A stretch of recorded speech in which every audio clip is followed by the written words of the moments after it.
Library Twitch channel. Happy New Year! I'm Anne, and today we are going to get started on a new Lunchtime Listens venture, The Hobbit by J.R.R. Tolkien, one of my favorite books, so I dressed accordingly. I have some good peppermint tea to complete our tea and Tolkien vibe, and we are going to do chapters 1 and 2 today, see how we can do this. This will be kind of a longer span than what we've done before. We will be off next week because the library is closed for Martin Luther King Day.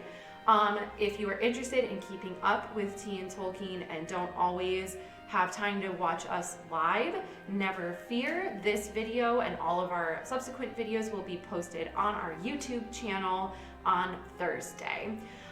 So with that, go ahead and get started with one of my favorite beginnings ever. So The Hobbit, or There and Back Again, by J.R.R. Tolkien. Chapter 1, An Unexpected Party. In a hole in the ground, there lived a hobbit. Not a nasty, dirty, wet hole filled with the ends of worms and an oozy smell, nor yet a dry, bare, sandy hole with nothing in it to sit down on or to eat. It was a hobbit hole, and that meant comfort. It had a perfectly round door like a porthole, painted green, with a shiny yellow brass knob in the exact middle.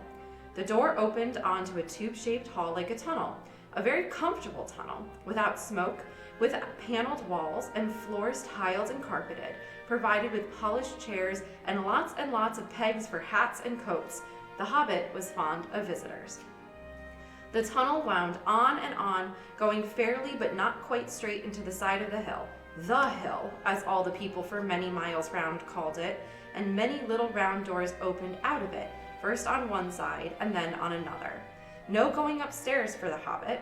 Bedrooms, bathrooms, cellars, pantries, lots of these, wardrobes, he had whole rooms devoted to clothes, kitchens, dining rooms, all were on the same floor and indeed on the same passage. The best rooms were all on the left-hand side going in, for these were the only ones to have windows. Deep-set round windows looking over his garden and meadows beyond, sloping down to the river. This hobbit was a very well-to-do hobbit, and his name was Baggins. The Bagginses had lived in the neighborhood of the hill for time out of mind, and people considered them very respectable, not only because most of them were rich, but also because they never had any adventures or did anything unexpected. You could tell what a Baggins would say on any question without the bother of asking him. This is a story of how a Baggins had an adventure, and found himself doing and saying things altogether unexpected. He may have lost the neighbors' respect, but he gained, well, you will see whether he gained anything in the end. The mother of our particular hobbit. What is a hobbit? I suppose hobbits need some description nowadays, since they have become rare and shy of the big people, as they call us. They are, or were, a little people, about half our height and smaller than the bearded dwarfs. Hobbits have no beards. There is little or no magic about them, except the ordinary everyday sort, which helps them to disappear quietly and quickly when large stupid folk like you and me come blundering along, making a noise like elephants which they can hear a mile off. They are inclined to be fat in the stomach. They dress in bright colors, chiefly green and yellow, wear no shoes because their feet grow natural leathery soles and thick warm brown hair like the stuff on their heads, which is curly, have long clever brown fingers, good-natured faces, and laugh deep fruity laughs, especially after dinner, which they have twice a day when they can get it. Now you know enough to go on with. As I was saying, the mother of this hobbit, of Bilbo Baggins that is, was the famous Belladonna Took, one of the 3 remarkable daughters of the old Took, head of the hobbits who lived across the water, the small river that ran at the foot of the hill. It was often said, in other families, that long ago one of the Took ancestors must have taken a fairy wife. That was of course absurd, but certainly there was still something not entirely hobbit-like about them, and once in a while members of the Took clan would go and have adventures. They discreetly disappeared, and the family hushed it up, but the fact remained that the Tooks were not as respectable as the Bagginses, though they were undoubtedly richer. Not that Belladonna Took ever had any adventures after she became Mrs. Bungo Baggins. Bungo, that was Bilbo's father, built the most luxurious hobbit hole for her, and partly with her money, that was to be found either under the hill or over the hill or across the water, and there they remained to the end of their days. Still, it was probable that Bilbo, her only son, although he looked and behaved exactly like a second edition of his solid and comfortable father, got something a bit queer in his makeup from the Took side, something that only waited for a chance to come out. The chance never arrived until Bilbo Baggins was grown up, being about 50 years old or so, and living in the beautiful hobbit hole built by his father, which I've just described for you, until he had in fact apparently settled down immovably. By some curious chance one morning long ago in the quiet of the world, when there was less noise and more green, and the hobbits were still numerous and prosperous, and Bilbo Baggins was standing at his door after breakfast smoking an enormous long wooden pipe that reached nearly down to his woolly toes, neatly brushed, Gandalf came by. Gandalf! If you had heard only a quarter of what I have heard about him, and I have only heard very little of all there is to hear, you would be prepared for any sort of remarkable tale. Tales and adventures sprouted up all over the place wherever he went in the most extraordinary fashion. He had not been down that way under the hill for ages and ages, not since his friend the old Took died, in fact, and the hobbits had almost forgotten what he looked like. He had been away over the hill and across the water on businesses of his own since they were all small hobbit boys and hobbit girls. All that the unsuspecting Bilbo saw that morning was an old man with a staff. He had a tall, pointed blue hat, a long gray cloak, a silver scarf over which his long beard hung down below his waist, and immense black boots. "Good morning," said Bilbo, and he meant it. The sun was shining, and the grass was very green. But Gandalf looked at him from under long, bushy eyebrows that stuck out further than the brim of his shady hat. "What do you mean?" he said. "Do you wish me a good morning, or mean that it is a good morning whether I want it or not, or that you are feeling good this morning, or that it is a morning to be good on?" "All of them at once," said Bilbo. "And a very fine morning for a pipe of tobacco out of doors in the bargain. If you have a pipe about you, sit down and have a fill of mine. There's no hurry, we have all the day before us." Then Bilbo sat down on a seat by his door, crossed his legs, and blew out a beautiful gray ring of smoke that sailed up into the air without breaking and floated away over the hill. "Very pretty," said Gandalf, "but I have no time to blow smoke rings this morning. I am looking for someone to share in an adventure that I am arranging, and it is very difficult to find anyone. I should think so in these parts. We are plain quiet folk and have no use for adventures. Nasty, disturbing, uncomfortable things make you late for dinner. I can't think what anybody sees in them," said our Mr. Baggins, and stuck one thumb behind his braces and blew out another even bigger smoke ring. Then he took out his morning letters and began to read, pretending to take no more notice of the old man. He had decided that he was not quite his sort, and wanted him to go away. But the old man did not move. He stood leaning on his stick and gazing at the hobbit without saying anything, till Bilbo got quite uncomfortable and even a little cross. "Good morning," he said at last. "We don't want any adventures here, thank you. You might try over the hill or across the water." By this he meant that the conversation was at an end. "What a lot of things you do use good morning for," said Gandalf. "Now you mean that you want to get rid of me, and that it won't be good till I move off." Not at all, my dear sir. Let me see. I don't think I know your name." Yes, my dear sir, and I do know your name, Mr. Bilbo Baggins, and you do know my name, although you don't remember that I belong to it. I am Gandalf, and Gandalf means me. To think I should have lived to be good morninged by Belladonna Took's son, as if I was selling buttons at the door. Gandalf! Good gracious me! Not the wandering wizard that gave old Took a pair of magic diamond studs that fastened themselves and never came undone till ordered. Not the fellow who used to tell such wonderful tales at parties about dragons and goblins and giants and the rescue of princesses and the unexpected luck of widows' sons. Not the man that used to make such particularly excellent fireworks. I remember those. Old Took used to have them on Midsummer's Eve. Splendid! They used to go up like great lilies and snapdragons and laburnums of fire and hang in the twilight all evening. You will notice already that Mr. Baggins was not quite so prosy as he liked to believe, also that he was very fond of flowers. Dear me, he went on, not the Gandalf who was responsible for so many quiet lads and lasses going off into the blue for mad adventures, anything from climbing trees to visiting elves, or sailing in ships, sailing to other shores. Bless me, life used to be quite you used to upset things badly in these parts once upon a time. I beg your pardon, but I had no idea you were still in business. Where else should I be, said the wizard. All the same, I am pleased to find you remember something about me. You seem to remember my fireworks kindly at any rate, and that is not without hope. Indeed, for your old grandfather Took's sake, and for the sake of poor Belladonna, I will give you what you asked for. I beg your pardon, I haven't asked for anything. Yes, you have, twice now. My pardon, I give it to you. In fact, I will go so far as to send you on this adventure. Very amusing for me, very good for you, and profitable too, very likely, if you ever get over it. Sorry, I don't want any adventures, thank you. Not today. Good morning. But please come to tea any time you like. Why not tomorrow? Come tomorrow. Goodbye. With that, the hobbit turned and scuttled inside his round green door and shut it as quickly as he dared, not to seem rude. Wizards, after all, are wizards. What on earth did I ask him to tea for? He said to himself as he went to the pantry. He had only just had breakfast, but he thought a cake or two and a drink of something would do him good after his fright. Gandalf, in the meantime, was still standing outside the door and laughing long but quietly. After a while, he stepped up and with the spike of his staff scratched a queer sign on the hobbit's beautiful green front door.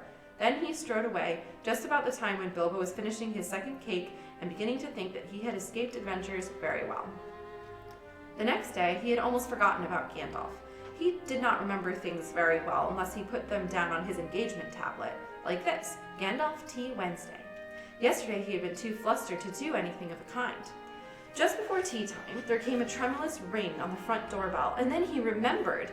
He rushed and put on the kettle and put out another cup and saucer and an extra cake or two and ran to the door.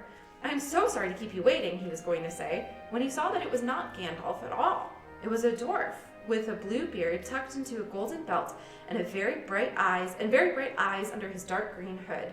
As soon as the door was opened, he pushed inside just as if he had been expected.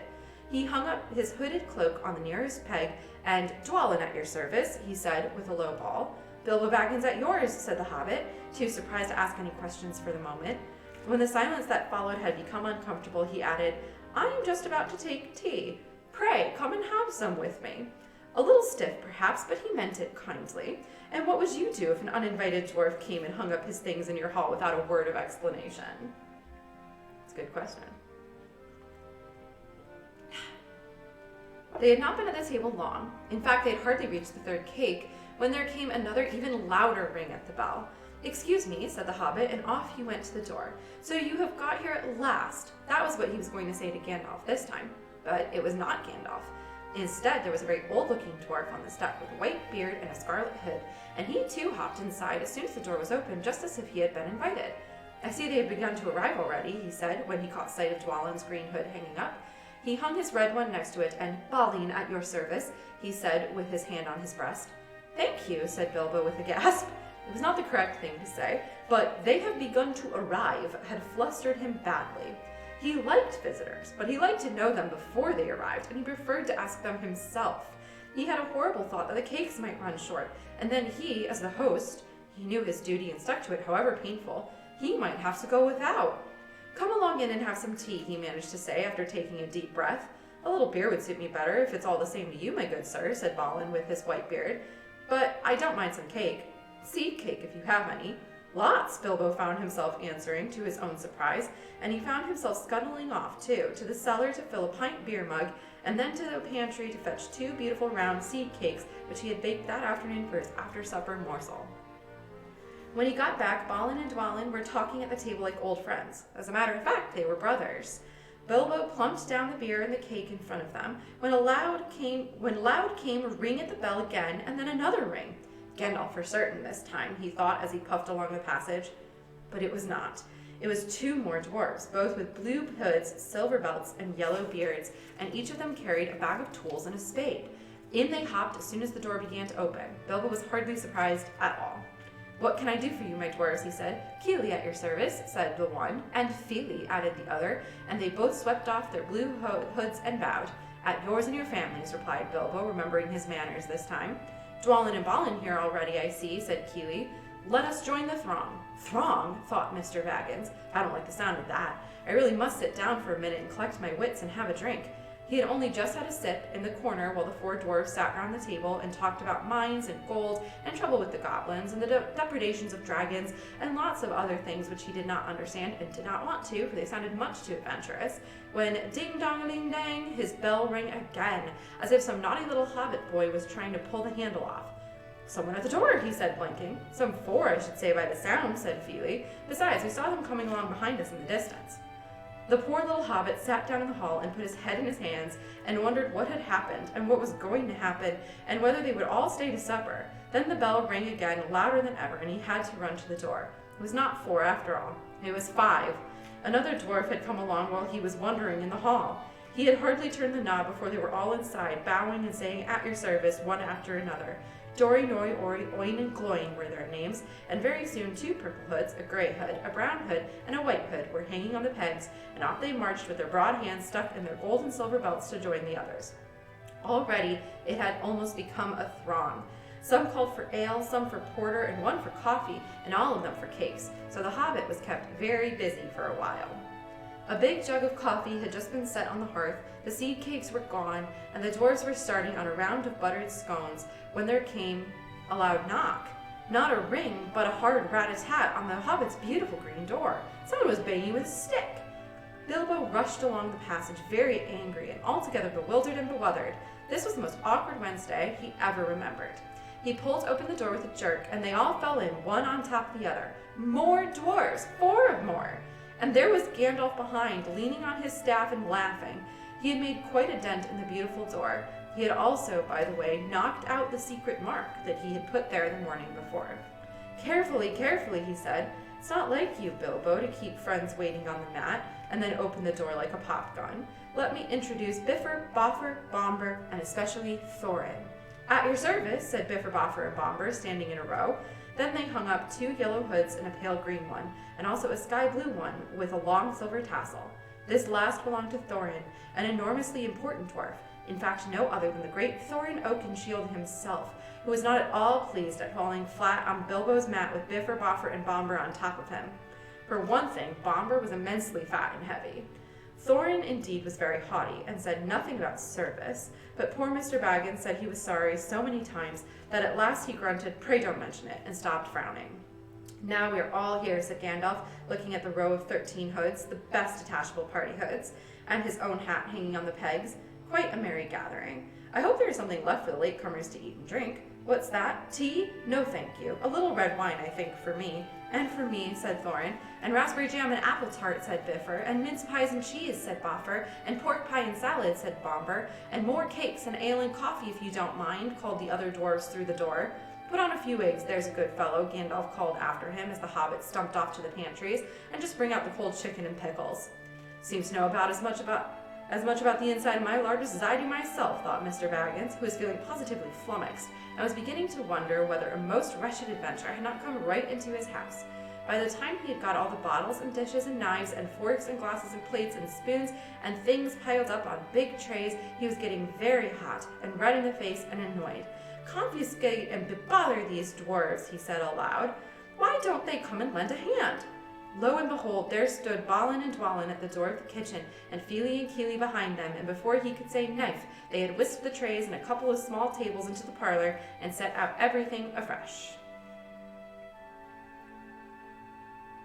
Gandalf sat at the head of the party, with the 13 dwarves all round, and Bilbo sat on a stool at the fireplace, nibbling at a biscuit. His appetite was quite taken away, and trying to look as if this was all perfectly ordinary, and not in the least an adventure. The dwarves ate and talked, and time got on. At last they pushed their chairs back, and Bilbo made a move to collect the plates and glasses. "I suppose you will all stay to supper," he said in his politest, unpressing tones. "Of course," said Thorin, "and after. We shan't get through the business till late, and we must have some music first. Now to clear up." Thereupon the 12 dwarves, not Thorin, he was too important and stayed talking to Gandalf, jumped to their feet and made tall piles of all the things.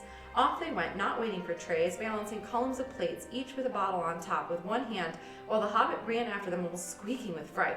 "Please be careful, and please don't trouble, I can manage." But the dwarves only started to sing, "Chip the glasses and crack the plates, blunt the knives and bend the forks. That's what Bilbo Baggins hates. Smash the bottles and burn the corks. Cut the cloth and tread on the fat, pour the milk on the pantry floor, leave the bones on the bedroom mat, splash the wine on every door. Dump the crocks in a boiling bowl, pound them up with a thumping pole, and when you've finished, if any are whole, send them down the hall to roll. That's what Bilbo Baggins hates, so carefully, carefully with the plates." And of course they did none of these dreadful things, and everything was cleaned and put away safe as quick as lightning, while the hobbit was turning round and round in the middle of the kitchen trying to see what they were doing. Then they went back and found Thorin with his feet on the fender smoking a pipe. He was blowing the most enormous smoke rings, and wherever he told one to go, it went, up the chimney, or behind the clock on the mantelpiece, or under the table, or round and round the ceiling. But wherever it went, it was not quick enough to escape Gandalf. Pop! He sent a smaller smoke ring from his short clay pipe straight through each one of Thorin's. Then Gandalf's smoke ring would go green and come back to hover over the wizard's head. He had a cloud of them about him already, and in the dim light, it made him look strange and sorceress. Bilbo stood and watched. He loved smoke rings, and then he blushed to think how proud he had been yesterday morning of the smoke rings he had sent up the wind over the hill. Now for some music, said Thorin. Bring out the instruments. Keely and Feely rushed for their bags and brought back little fiddles. Dory, Nori, and Ori brought out flutes from somewhere inside their coats. Bomber produced a drum from the hall. Biffer and Boffer went out too and came back with clarinets that they had left among the walking sticks. Dwalin and Balin said, "Excuse me, I left mine on the porch." "Just bring mine in with you," said Thorin. They came back with vials as big as themselves and with Thorin's harp wrapped in a green cloth. It was a beautiful golden harp, and when Thorin struck it, the music began all at once, so sudden and so sweet that Bilbo forgot everything else and was swept away into dark lands under strange moons, far over the water and very far from his hobbit hole under the hill. The dark came into the room from the little window that opened in the side of the hill. The firelight flickered. It was April, and still they played on, while the shadow of Gandalf's beard wagged across against the wall. The dark filled all the room, and the fire died down, and the shadows were lost, and still they played on. And suddenly first one and then another began to sing as they played, deep-throated singing of the dwarves in the deep places of their ancient homes.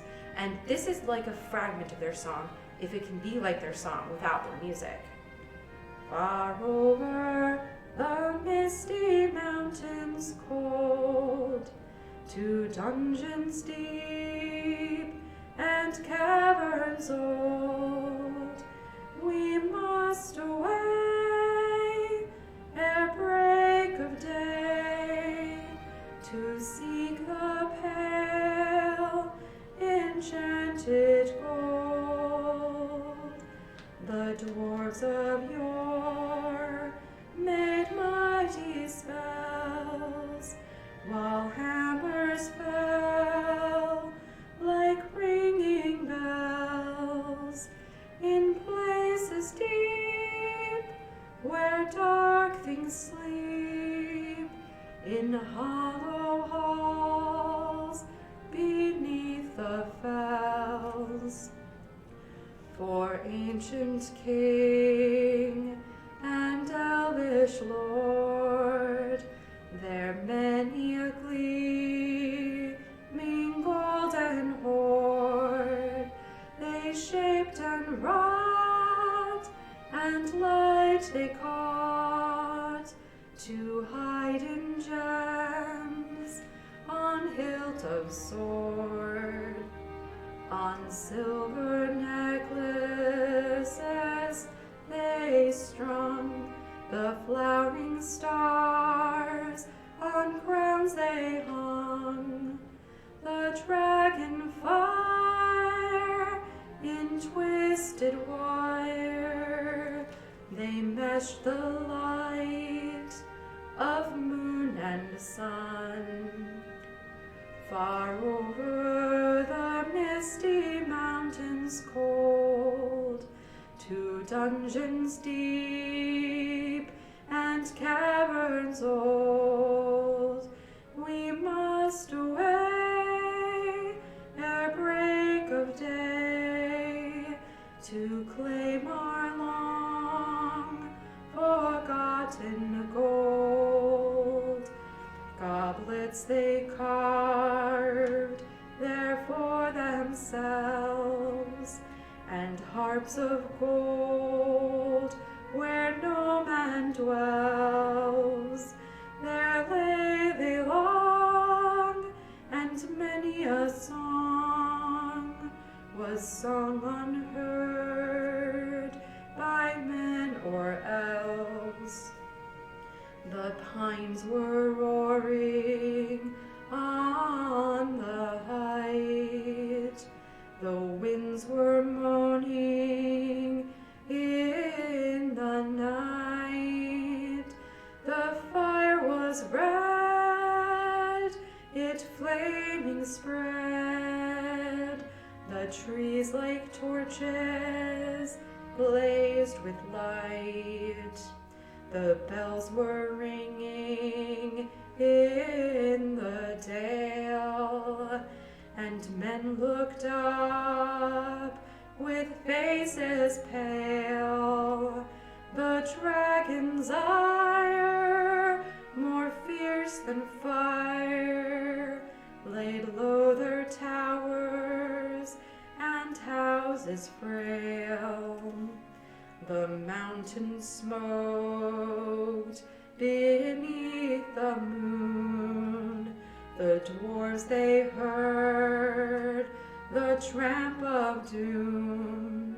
They fled their hall to dying fall beneath his feet, beneath the moon. Far over the misty mountains grim, to dungeons deep and caverns dim, we must away ere break of day, to win our hearts and gold from him. As they sang, the Hobbit felt the love of beautiful things made by hands, and by cunning and by magic moving through him, a fierce and a jealous love, the desire of the hearts of dwarves. Then something tookish woke up inside him, and he wished to go and see the great mountains, and hear the pine trees and the waterfalls, and explore the caves and wear a sword instead of a walking stick. He looked out of the window. The stars were out in a dark sky above the trees. He thought of the jewels of the dwarves shining in dark caverns. Suddenly, in the wood beyond the water, a flame leapt up, probably someone lighting a wood fire, and he thought of plundering dragons settling on his quiet hill and kindling it all to flames. He shuddered, and very quickly he was playing Mr. Baggins of Bag End Underhill again. He got up trembling. He had less than half a mind to fetch the lamp, and more than half a mind to pretend to, and go and hide behind the beer barrels in the cellar, and not come out again until all the dwarves had gone away. Suddenly he found that the music and the singing had stopped, and they were all looking at him, with eyes shining in the dark. "Where are you going?" said Thorin, in a tone that seemed to show he had guessed both halves of the Hobbit's mind. "What about a little light?" said Bilbo apologetically. "We like the dark," said all the dwarves. "Dark for dark business. There are many hours before dawn." "Of course," said Bilbo, and sat down in a hurry. He missed the stool and sat in the fender, knocking over the poker and shovel with a crash. "Hush," said Gandalf. "Let Thorin speak." And this is how Thorin began. "Gandalf, dwarves, and Mr. Baggins, we are met together in the house of our friend and fellow conspirator, this most excellent and audacious hobbit. May the hair on his toes never fall out. All praise to his wine and ale." He paused for a breath and for a polite remark from the hobbit, but the compliments were quite lost on poor Bilbo Baggins, who was wagging his mouth in protest at being called audacious, and worst of all, fellow conspirator, though no noise came out, he was so flummoxed. So Thorin went on. "We all met to discuss our plans, our ways, means, policy, and devices. Oh, we are met to do that. We shall soon, before the break of day, start on our long journey, a journey from which some of us, or perhaps all of us, except our friend and counselor, the ingenious wizard Gandalf, may never return. It is a solemn moment. Our object is, I take it, well known to us all. To the estimable Mr. Baggins, and perhaps to one or two of the younger dwarves, I think I should be right in naming Keely and Feely, for instance, the exact situation at the moment may require a little brief explanation." This was Thorin's style. He was an important dwarf. If he had been allowed, he would probably have gone on like this until he was out of breath, without telling anyone there was anything that was not known already. But he was rudely interrupted. Poor Bilbo couldn't bear it any longer. At "may never return," he began to feel a shriek coming up inside, and very soon it burst out like the whistle of an engine coming out of a tunnel. All the dwarves sprang up, knocking over the table.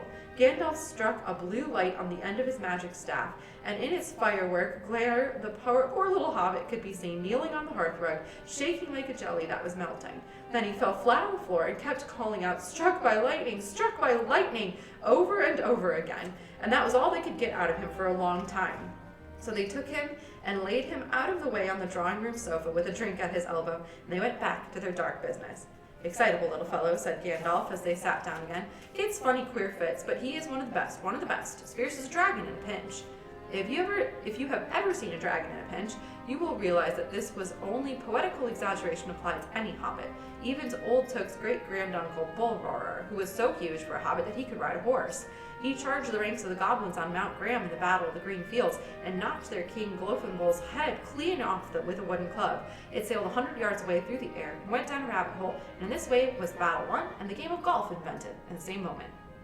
In the meanwhile, however, Bullroarer's gentler descendant was reviving in the drawing room. After a while and a drink, he crept nervously to the door of the parlor. This is what he heard. Gloin speaking. Humph! Or some snort more or less like that. Will he do you think? It is all very well for Gandalf to talk about this hobbit being fierce, but one shriek like that in a moment of excitement would be enough to wake the dragon and all his relatives and kill a lot of us. I think it sounded more like fright than excitement. In fact, if it had not been for the sign on the door, I should have been sure we had come to the wrong house. As soon as I clapped eyes on the little fellow bobbing and puffing on the mat, I had my doubts. He looks more like a grocer than a burglar. Then Mr. Baggins turned the handle and went in. The Took side had won. He suddenly felt that he would go without bed and breakfast to be thought fierce. As for little fellow bobbing on the mat, it almost made him really fierce. Many a time afterwards the Baggins part regretted what he did now, and he said to himself, Bilbo, you were a fool. You walked right in and put your foot in it.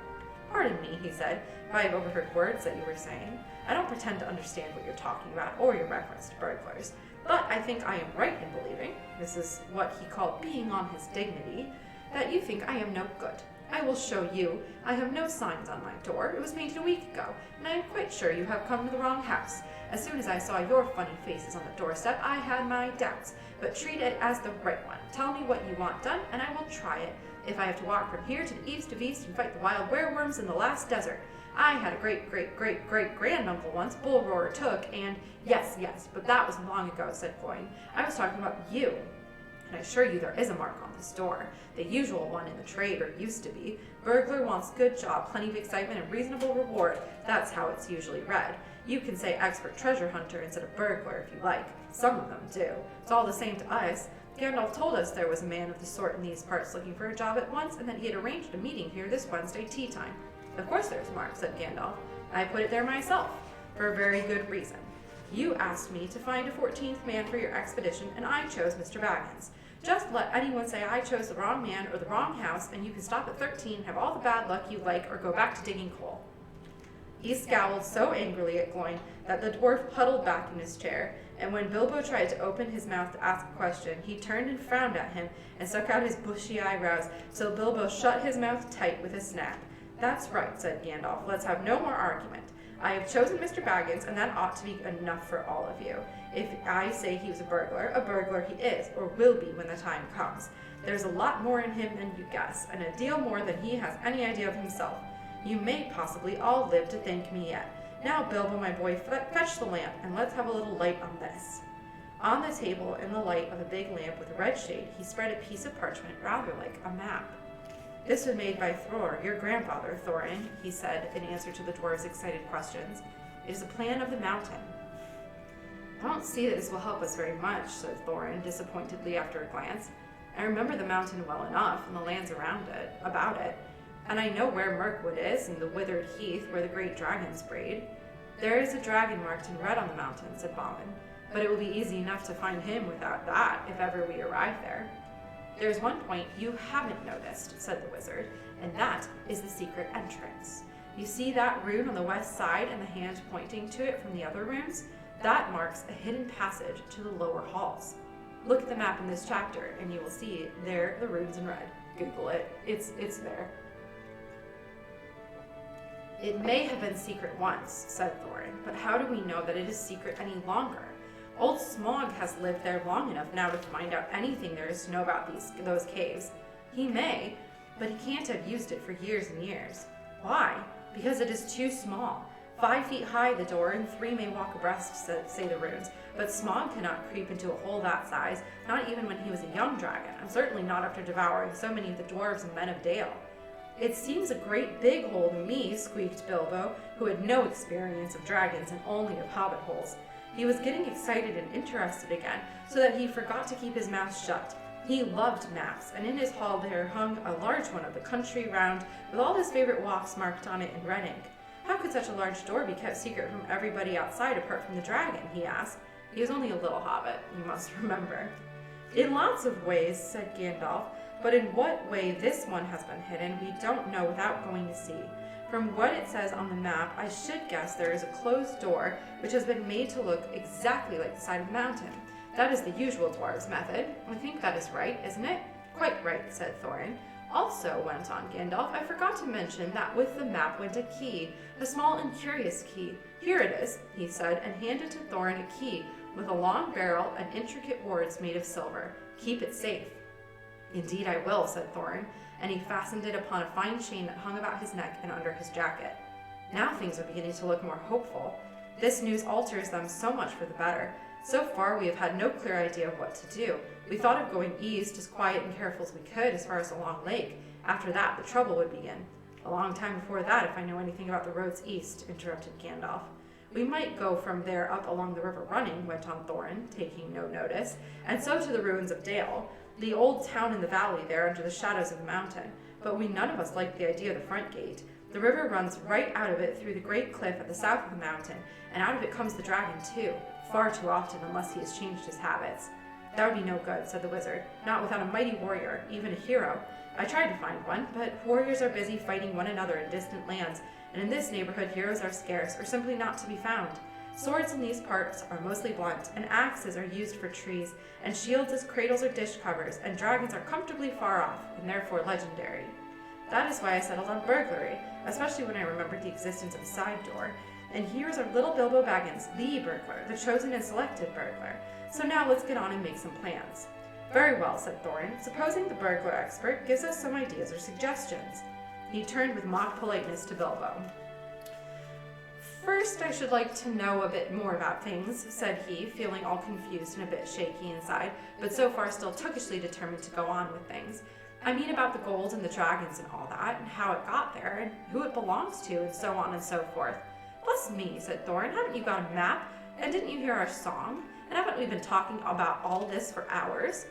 All the same, I should like it plain and clear, said he obstinately, putting on his business manner, usually reserved for people who tried to borrow money off of him, and doing his best to appear wise and prudent and professional, and live up to Gandalf's recommendation. Also, I should like to know about risks, out-of-pocket expenses, time required, and remuneration, and so forth. By which he meant, what am I going to get out of it, and am I going to come back alive? Oh, very well, said Thorin. Long ago, in my grandfather Thror's time, our family was driven out of the far north and came back with all their wealth and their tools to this mountain on the map. It had been discovered by my far ancestor, Thrain the Old, but now they mined and they tunneled and they made huger halls and greater workshops, and in addition, I believe they found a good deal of gold and a great many jewels too. Anyway, they grew immensely rich and famous, and my grandfather was king under the mountain again, and treated with great reverence by the mortal men who lived to the south, and were gradually spreading up the running river as far as the valley overshadowed by the mountain. They built the merry town of Dale there in those days. Kings used to send for our smiths, and reward even the least skillful most richly. Fathers would beg us to take their sons as apprentices, and pay us handsomely, especially in food supplies, which we never bothered to grow or find for ourselves. Although those were good days for us, and the poorest of us had altogether, those were good days for us, and the poorest of us had money to spend and to lend, and leisure to make beautiful things just for the fun of it, not to speak of the most marvelous and magical toys, the likes of which is not to be found in the world nowadays.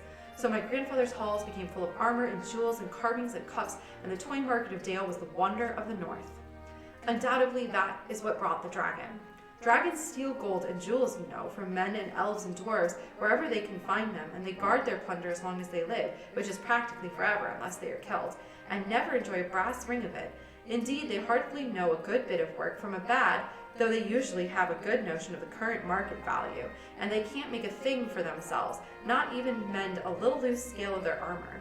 There were lots of dragons in the north in those days, and gold was probably getting scarce up there, with the dwarves flying south or getting killed, and all the general waste and destruction that dragons make going from bad to worse. There is a most specially greedy, strong, and wicked worm called Smog. One day he flew up into the air and came south. The first we heard of it was a noise like a hurricane coming from the north, and the pine trees on the mountain creaking and cracking in the wind. Some of the dwarves who happened to be outside, I was one luckily, a fine adventurous lad in those days, always wandering about, and it saved my life on that day. Well, from a good ways off, we saw the dragon settle on our mountain in a spout of flame. Then he came down the slopes, and when he reached the woods, they all went up in fire. By that time, all the bells were ringing in Dale, and the warriors were arming. The dwarves rushed out of their great gate, but there was a dragon waiting for them. None escaped that way. The river rushed up in steam, and a fog fell on Dale, and in the fog the dragon came on them and destroyed most of the warriors. The usual unhappy story was only too common in those days. Then he went back and crept in through the front gate and routed out all the halls and lanes and tunnels, alleys, cellars, mansions, and passages.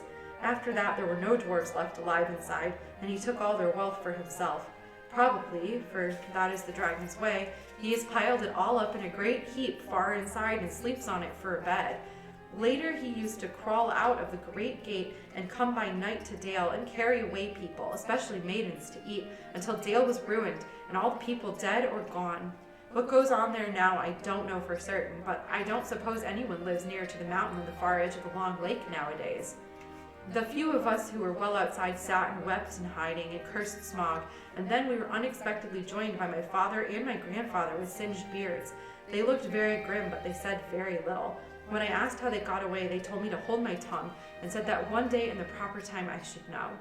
After that, we went away, and we have had to earn our livings as best we could up and down the lands, often sinking as low as blacksmith work or even coal mining. But we have never forgotten our stolen treasure.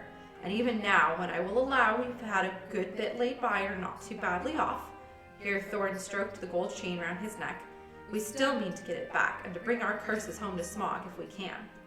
I have often wondered about my father's and my grandfather's escape. I see now they must have had a private side door which only they knew about, but apparently they made a map, and I should like to know how Gandalf got hold of it, and why it did not come down to me, the rightful heir. I did not get hold of it. I was given it, said the wizard. Your grandfather Thror was killed, you remember, in the mines of Moria by Azog the Goblin. Curse his name, yes, said Thorin.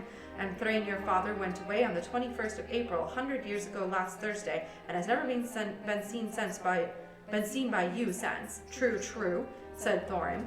Well, your father gave me this to give to you, and if I have chosen my own time and way of handing it over, you can hardly blame me considering the trouble I had to find you. Your father could not remember his own name when he gave me the paper, and he never told me yours, so on the whole I think I ought to be praised and thanked.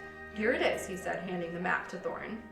You don't understand, said Thorin, and Bilbo felt he would have liked to say the same. The explanation did not seem to explain. Your grandfather, said the wizard slowly and grimly, gave the map to his son for safety before he went to the mines of Moria. Your father went away to try his luck with the map after your grandfather was killed, and lots of adventures of a most unpleasant sort he had, but he never got near the mountain. How he got there I don't know, but I found him a prisoner in the dungeons of the necromancer. Whatever were you doing there? Asked Thorin with a shudder, and all the dwarves shivered. Never you mind, I was finding things out as usual, and a nasty dangerous business it was. Even I, Gandalf, only just escaped. I tried to save your father, but it was too late. He was witless and wandering and had forgotten almost everything except the map and the key. We have long ago paid the goblins of Moria, said Thorin. We must give a thought to the necromancer. Don't be absurd. He's an enemy far beyond the powers of all the dwarves put together, if they could all be collected again from the four corners of the world. The one thing your father wished was for his son to read the map and use the key. The dragon and the mountain are more than big enough tasks for you. Hear, said Bilbo, and accidentally said it out loud. Hear what? They all said, turning suddenly towards him, and he was so flustered that he answered, Hear what I have got to say. What's that? They asked. Well, I should say that you ought to go east and have a look round. After all, there is a side door, and dragons must sleep sometimes, I suppose. If you sit on the doorstep long enough, I dare say you will think of something. And, well, don't you know, I think we've talked long enough for one night, if you see what I mean. What about bed and an early start and all that? I'll give you a good breakfast before you go. Before we go, I suppose you mean, said Thorin. Aren't you the burglar? And isn't sitting on the doorstep your job, not to speak of getting inside the door? But I agree about bed and breakfast. I like 6 eggs with my ham when starting on a journey, fried, not poached, and mind you don't break them. After all the others had ordered their breakfasts without so much as a please, which annoyed Bilbo very much, they all got up. The Hobbit had to find room for them all, and filled all his spare rooms and made beds on chairs and sofas before he got them all stowed away and went to his own little bed, very tired and not altogether happy. One thing he did make his mind up about was not to bother to get up very early and cook everybody else's wretched breakfast. The tookishness was wearing off, and he was not now quite so sure that he was going on any journey in the morning. As he lay in bed, he could hear Thorin still humming to himself in the best bedroom next to him. Far over the misty mountains cold, to dungeons deep and caverns old, we must away at break of day to find our long forgotten gold. Bilbo went to sleep with that in his ears, and it gave him very uncomfortable dreams. It was long after the break of day when he woke up. Chapter 2. Probably only going to get through part of chapter 2, looking at the time. Roast mutton. Up jumped Bilbo, and putting on his dressing gown, went into the dining room. There he saw nobody, but all the signs of a large and hurried breakfast. There was a fearful mess in the room, and piles of unwashed crocks in the kitchen. Nearly every pot and pan he possessed seemed to have been used. The washing up was so dismally real that Bilbo was forced to believe the party of the night before had not been part of his bad dreams, as he had rather hoped. Indeed, he was really relieved after all to think that they had all gone without him, and without bothering to wake him up, but with never a thank you, he thought, and yet in a way he could not help feeling just a trifle disappointed. The feeling surprised him. Don't be a fool, Bilbo Baggins, he said to himself, thinking of dragons and all that outlandish nonsense at your age. So he put on an apron, lit fires, boiled water, and washed up. Then he had a nice little breakfast in the kitchen before turning out the dining room. By that time the sun was shining, and the front door was open, letting in a warm spring breeze. Bilbo began to whistle loudly and to forget about the night before. In fact, he was just sitting down to a nice little second breakfast in the dining room by the open window when in walked Gandalf. "My dear fellow," he said, "whenever are you going to come? What about an early start? And here you are having breakfast, or whatever you call it, at 10:30. They left you the message because they could not wait."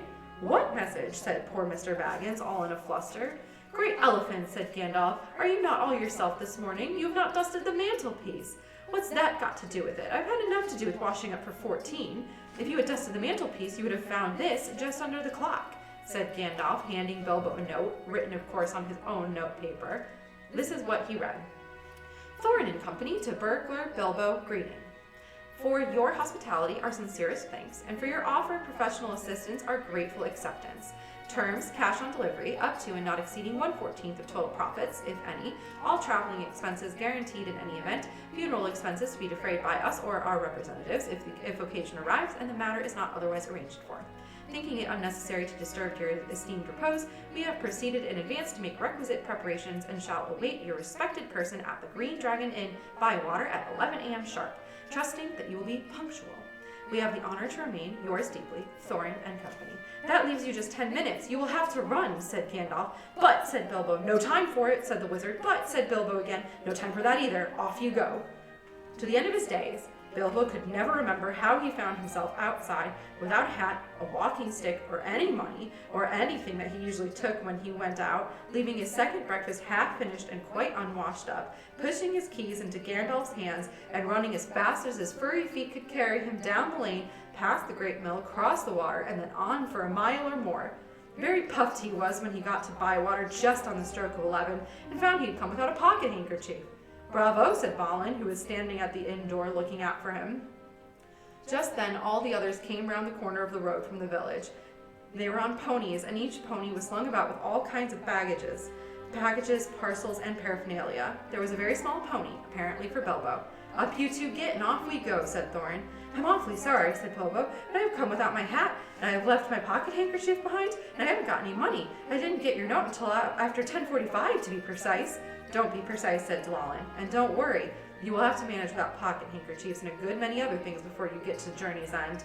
As for a hat, I've got a spare hood and cloak in my luggage."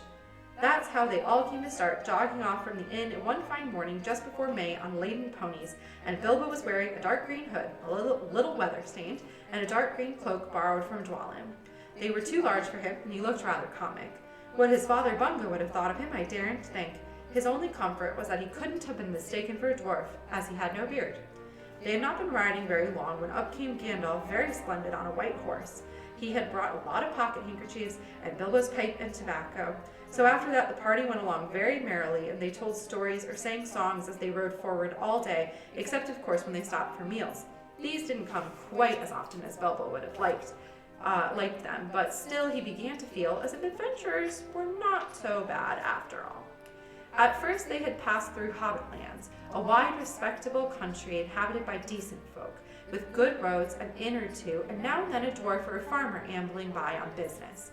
Then they came to lands where people spoke strangely, and sang songs that Bilbo had never heard before. Now they had gone on far into the lone lands, where there were no people left, no inns, and the roads grew steadily worse. Not far ahead were dreary hills, rising higher and higher, dark with trees. On some of them were old castles with an evil look, as if they had been built by wicked people. Everything seemed gloomy, for the weather that day had taken a nasty turn. Mostly it had been as good as May can be, even in merry tales, but now it was cold and wet. In the lone lands they had been obliged to camp when they could, but at least it had been dry. To think it will soon be June, grumbled Bilbo as he splashed along behind the others in a very muddy track. It was after tea time. It was pouring with rain, and had been all day. His hood was dripping into his eyes, his cloak was full of water, the pony was tired and stumbled on stones, and the others were too grumpy to talk. And I'm sure the rain has got into the dry clothes and into the food bags, thought Bilbo. Bother burglaring and everything to do with it. I wish I was at home in my nice hole by the fire, with a kettle just beginning to sing. It was not the last time that he would wish that. Still the dwarves jogged on, never turning round or taking any notice of the hobbit. Somewhere behind the gray clouds the sun must have gone down, for it began to get very dark as they went down into a deep valley with a river at the bottom. Wind got up, and willows along its banks bent and sighed. Fortunately, the road went over an ancient stone bridge, for the river, swollen with the rains, came rushing down from the hills and mountains in the north. It was nearly night when they had crossed over. The wind broke up the great clouds, and a wandering moon appeared above the hills between the flying rags. Then they stopped, and Thorin muttered something about supper, and where shall we get a dry patch to sleep on. Not until then did they notice that Gandalf was missing. So far he had come all the way with them, never saying if he was in the adventure or merely keeping them company for a while. He had eaten most, talked most, and laughed most. But now he was simply not there at all. And that is where we are going to call it for today. So we've made it through chapter 1 and partway into chapter 2, roast mutton. Be sure to join us next week at 1. Oh, no, sorry, not next week. We are off next week for Martin Luther King Day, but the following Monday after that, we will be back for part 2 of Lunchtime Listens, Tea and Tolkien, The Hobbit edition. This video will be up on our YouTube channel on Thursday. Make sure to subscribe and turn on the notifications so you get notified the next time we are live to read more of The Hobbit. And thank you so much for joining us, and have a good rest of your day. Bye!